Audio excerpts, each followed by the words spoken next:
ഇതിനകത്തൊരു പ്രധാനപ്പെട്ട കാര്യം നമ്മുടെ മലയാള മാധ്യമങ്ങൾ ചർച്ച ചെയ്യാത്തൊരു കാര്യമാണ്. ഇന്ത്യയിൽ 400 സീറ്റ് നേടുമെന്ന് പറഞ്ഞ് വന്ന മോഡി ഇപ്പോൾ പവൻ കല്യാണിൻ്റെ തോളത്ത് കൈയിട്ട് അദ്ദേഹം പ്രധാനമന്ത്രിയാവാൻ ശ്രമിക്കുന്ന ഏറ്റവും അപഹാസ്യമായൊരു നാടകമാണ് ഈ ഡൽഹിയിൽ നമ്മൾ കണ്ടുകൊണ്ടിരിക്കുന്നത്. 400 സീറ്റ് നേടി ഇന്ത്യൻ ഭരണഘടന തന്നെ മാറ്റുമെന്ന് വീമ്പിളക്കിയ നരേന്ദ്രമോദിയുടെ പരാജയം എന്തുകൊണ്ട് ചർച്ച ചെയ്യുന്നില്ല എന്നുള്ളതാണ് എൻ്റെ ചോദ്യം. ഈ ജനവിധി ആർക്കും ഭൂരിപക്ഷമില്ലാത്തൊരു ജനവിധിയാണ്. എന്നാൽ ഈ ജനവിധി നരേന്ദ്രമോദിക്കെതിരായിട്ടുള്ള ജനവിധിയാണ്. മോഡിയുടെ 10 വർഷക്കാലത്തെ ഭരണത്തിനെതിരായി ഇന്ത്യയിലെ ജനങ്ങൾ ചിന്തിക്കുന്നു എന്നുള്ളതിൻ്റെ ഏറ്റവും വലിയ ഉദാഹരണമാണ് നമ്മൾ ഈ തെരഞ്ഞെടുപ്പിൽ കണ്ടത്. അതെന്തുകൊണ്ട് ചർച്ച ചെയ്യപ്പെടുന്നില്ല എന്നുള്ളതാണ് എൻ്റെ ചോദ്യം. കേരളത്തിൽ ഇടതുപക്ഷ ജനാധിപത്യ മുന്നണി സർക്കാരിനെതിരെയുള്ള അതിശക്തമായ ജനവികാരമാണ് ഈ തെരഞ്ഞെടുപ്പിൽ പ്രതിഫലിച്ചത്. 20-ൽ 18 സീറ്റും UDF നേടിയതിനെപ്പറ്റി ഇവിടെ ചർച്ചയില്ല. എവിടെങ്കിലും ഒരു സീറ്റ് തോറ്റതിനെ പറ്റിയാണ് ഇവിടെ ചർച്ച. വാസ്തവത്തിൽ കേരളത്തിലെ ഗവൺമെൻറ്റും ഡൽഹിയിലെ ഗവൺമെൻറ്റും ജനവിരുദ്ധ ഗവൺമെൻറ്റുകളായിരുന്നു. ആ ജനവിരുദ്ധതയ്ക്കെതിരായിട്ടാണ് ജനങ്ങൾ ഒറ്റക്കെട്ടായി അവരുടെ വോട്ട് നൽകിയത്. ഇത്തവണത്തെ UDFൻ്റെ വിജയം വളരെ മികച്ച വിജയമാണ്. 1 ലക്ഷത്തിലധികം വോട്ടിന് 4 സീറ്റുകളാണ് ജയിച്ചത്. ഒരു സീറ്റ് ഒഴിച്ച് ബാക്കി എല്ലാ സീറ്റിലും വൻപിച്ച മുന്നേറ്റമാണ് UDF നടത്തിയത്. അടൂർ പ്രകാശ് മാത്രമാണ് ചെറിയ വോട്ടിന് ജയിച്ചത്. അത് അദ്ദേഹത്തിൻ്റെ അപരന്മാർ കൂടുതൽ വോട്ട് പിടിച്ചിട്ടുമുണ്ട്. അപ്പോൾ കേരളത്തിലും ഇന്ത്യയിലും ഉണ്ടായ തെരഞ്ഞെടുപ്പ് എന്ന് പറയുന്നത് നിലനിൽക്കുന്ന സർക്കാരുകൾക്കെതിരെയുള്ള ജനങ്ങളുടെ അതിശക്തമായ പ്രതിഷേധമാണ്. ജനവികാരം ആളിക്കത്തുകയാണ്. വാസ്തവത്തിൽ മോഡി അധികാരത്തിൽ തുടരാൻ പാടില്ല, പ്രധാനമന്ത്രി സ്ഥാനത്ത് വരാൻ പാടില്ല. അദ്ദേഹവും അമിത്ഷായും ചേർന്ന് ഈ രാജ്യത്ത് നടത്തിയ തെറ്റായ രാഷ്ട്രീയത്തിനെതിരായ നടപടിയാണ് ഇവിടെ ഉണ്ടായിട്ടുള്ളത്. അതുകൊണ്ട് ഇന്ത്യ മുന്നണിക്ക് വലിയ തിരക്കൊന്നുമില്ല ഗവൺമെൻറ് ഉണ്ടാക്കാൻ. പ്രതിപക്ഷത്തിരുന്നു കൊണ്ട് പോരാട്ടം നടത്താൻ കഴിയും. അതാണ് ജനങ്ങൾ ഞങ്ങളോട് ആവശ്യപ്പെട്ടിരിക്കുന്നത്. അതുമായി മുന്നോട്ട് പോകും.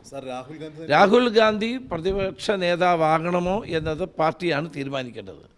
അത് തീരുമാനം വൈകാതെ അത് സംബന്ധിച്ച് ഏത് തീരുമാനം ഉണ്ടാകും. എനിക്കിപ്പം അദ്ദേഹമാകുമോ എന്ന് പറയാൻ കഴിയില്ല. പൊതുവെ എൻ്റെ വ്യക്തിപരമായ അഭിപ്രായം അദ്ദേഹമാകണമെന്നാണ്. പക്ഷേ തീരുമാനിക്കേണ്ടത് പാർട്ടിയാണ്. ആ പാർട്ടി തീരുമാനിച്ചാൽ അതനുസരിച്ച് അദ്ദേഹം പ്രവർത്തിക്കും.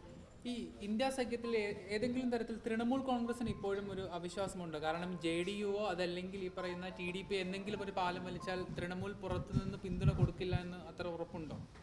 തൃണമൂൽ കോൺഗ്രസിൻ്റെ പ്രതിനിധി ഇന്നലത്തെ യോഗത്തിലുണ്ടായിരുന്നു. അവരെ അവിശ്വസിക്കേണ്ട യാതൊരു കാര്യവുമില്ല. BJPയുമായി പോരാടിയാണ് മമതാ ബാനർജി അതിശക്തമായ വിജയം നേടിയത്. അപ്പോൾ അങ്ങനെയൊന്നും അവിശ്വസിക്കേണ്ട കാര്യമില്ല. ഇന്ത്യ മുന്നണി ഒറ്റക്കെട്ടാണ്. രമേശ് ചെന്നിത്തല ചെന്നതിന് ശേഷം മഹാരാഷ്ട്രയിൽ കോൺഗ്രസിന് വലിയൊരു മുന്നേറ്റം ഉണ്ടാക്കാൻ കഴിഞ്ഞിട്ടുണ്ട്. പിന്നെ അതുപോലെ തന്നെ ഏറ്റവും പ്രധാനപ്പെട്ട വിഷയം BJP പാളയത്തിൽ അടി തുടങ്ങിയിട്ടുണ്ട് എന്നുള്ളതാണ്. Devendra Fadnavis deputy CM post രാജിവെക്കുന്നു എന്നുള്ള കാര്യങ്ങളൊക്കെ തന്നെ അറിയിച്ചിട്ടുണ്ട്. കോൺഗ്രസ് ഒരു വലിയ മുന്നേറ്റം ഇനി തുടർന്നും പ്രതീക്ഷിക്കുന്നുണ്ട്. തീർച്ചയായിട്ടും മഹാവികാസ് അഘാടി വൻപിച്ച മുന്നേറ്റം മഹാരാഷ്ട്രയിൽ ഇനി നടത്തും. 4 മാസത്തിനുള്ളിൽ അവിടെ അസംബ്ലി തെരഞ്ഞെടുപ്പ് നടക്കാൻ പോവുകയാണ്. ഈ അൺഎത്തിക്കലായ അധാർമികമായ രീതിയിലാണ് ഉദ്ധവ് താക്കറെ ഗവൺമെൻറ്റിനെ പുറത്താക്കിയത്.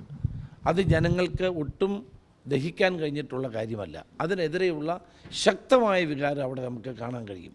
അതുകൊണ്ടാണ് ഞാൻ നേരത്തെ തന്നെ പറഞ്ഞത് 31 സീറ്റ് നേടിയാണ് ഇപ്പോൾ മഹാവികാസ് അഘാടി വൻപിച്ച മുന്നേറ്റം നടത്തിയത്.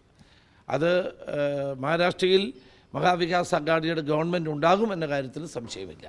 അതിനുള്ള പ്രവർത്തനങ്ങൾ ഉടൻ തന്നെ ആരംഭിക്കും. വയനാട്ടിൽ K മുരളീധരനെ മത്സരിപ്പിക്കുന്നതിനോട് അതിനുള്ളൊരു താങ്കളുടെ ഒരു അഭിപ്രായം എന്താ? അതൊന്നും ആയിട്ടില്ലോ. രാഹുൽ ഗാന്ധി ആണല്ലോ ഇവിടെ തെരഞ്ഞെടുത്തിരിക്കുന്നത്. അദ്ദേഹം വൻപിച്ച ഭൂരിപക്ഷത്തോടെ വയനാട്ടിൽ നിന്ന് 2ാം തവണയും തെരഞ്ഞെടുത്തു.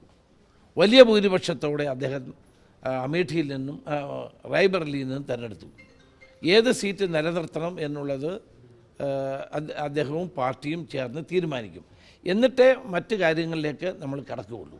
ഒരു കാര്യം ഞാൻ പറയട്ടെ, ഈ കേരളത്തിൻ്റെ മുഖ്യമന്ത്രി രാഹുൽ ഗാന്ധിയെ വളരെ മോശമായിട്ടാണ് തൻ്റെ യോഗങ്ങളിലും പ്രസംഗങ്ങളിലും ഒക്കെ അപമാനിച്ചത്. എന്നിട്ടും ആ അപമാനം ഉണ്ടായിട്ടും അദ്ദേഹത്തിൻ്റെ DNA വരെ പരിശോധിക്കണമെന്ന് പറഞ്ഞ ആളുകൾ ഇടതുപക്ഷ മുന്നണിക്കകത്തുണ്ടായിരുന്നു. അതിനെ ഒന്ന് ചോദ്യം ചെയ്യാൻ പോലും മുഖ്യമന്ത്രി തയ്യാറായില്ല. പക്ഷേ ജനങ്ങൾ വലിയ ഭൂരിപക്ഷത്തോടെയാണ് അദ്ദേഹത്തെ അവിടെ ജയിപ്പിച്ചത്. ഏത് സീറ്റ് തുടരണമെന്നുള്ളത് പാർട്ടി രാഹുൽ ഗാന്ധിയെ തീരുമാനിക്കേണ്ട കാര്യമാണ്. തൃശ്ശൂരിലെ തോൽവിയിൽ ഒരു ആത്മപരിശോധന പാർട്ടി നടത്തും. തീർച്ചയായിട്ടും നടത്തും. അത് ഒരിക്കലും സംഭവിക്കാൻ പാടില്ലാത്തൊരു കാര്യമാണ്. അത് BJPയുടെ ഒരു രാഷ്ട്രീയ വിജയമായി ഞാൻ കാണുന്നില്ല. അത് സുരേഷ് ഗോപി ഒരു നല്ല നടൻ എന്ന നിലയിലുള്ള അംഗീകാരം 3 തവണയായി അദ്ദേഹം അവിടെ മത്സരിക്കുന്നു. അങ്ങനെയുള്ള ഫാക്ടേഴ്സ് വെച്ചിട്ടാണ്. ഇതിനു മുമ്പും കേരളത്തിൽ BJP ജയിച്ചിട്ടുണ്ട്. O രാജഗോപാൽ ജയിച്ചിട്ടുണ്ട്. പണ്ട് PC തോമസ് അവരുടെ പിന്തുണയോട് ജയിച്ചിട്ടുണ്ട്. അതൊക്കെ ഒരു കാലഘട്ടത്തിൽ ഉണ്ടാകുന്ന ചില പ്രത്യേകതകൾ കൊണ്ട് ജയിക്കുന്നത്. അതുകൊണ്ട് കേരളം മുഴുവൻ BJP ആണെന്ന് പറഞ്ഞതിനകത്ത് എന്തർത്ഥമാണ്? കഴിഞ്ഞ തവണ പക്ഷേ കോൺഗ്രസിന് കിട്ടിയ വോട്ടിന്റെ എണ്ണത്തിൽ കുറവുണ്ട്. അപ്പോൾ അല്ല, അതെല്ലാം ഞങ്ങൾ പരിശോധിക്കും. എന്താണ് സംഭവിച്ചത് എന്നുള്ളത് ഞങ്ങൾ പരിശോധിക്കും.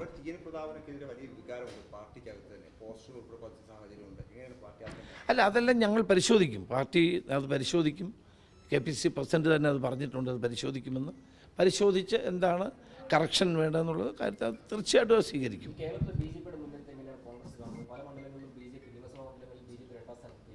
അത് ഞങ്ങൾ വളരെ ഗൗരവത്തോടെ കാണുന്നു. അത് എങ്ങനെയാണ്, എന്താണ് സംഭവിച്ചത് എന്നുള്ളത് പരിശോധിച്ച് അതിന് വേണ്ട നടപടികൾ ഞങ്ങൾ സ്വീകരിക്കും. അത് ഗൗരവമായി തന്നെ ഞങ്ങൾ കാണുന്നുണ്ട്.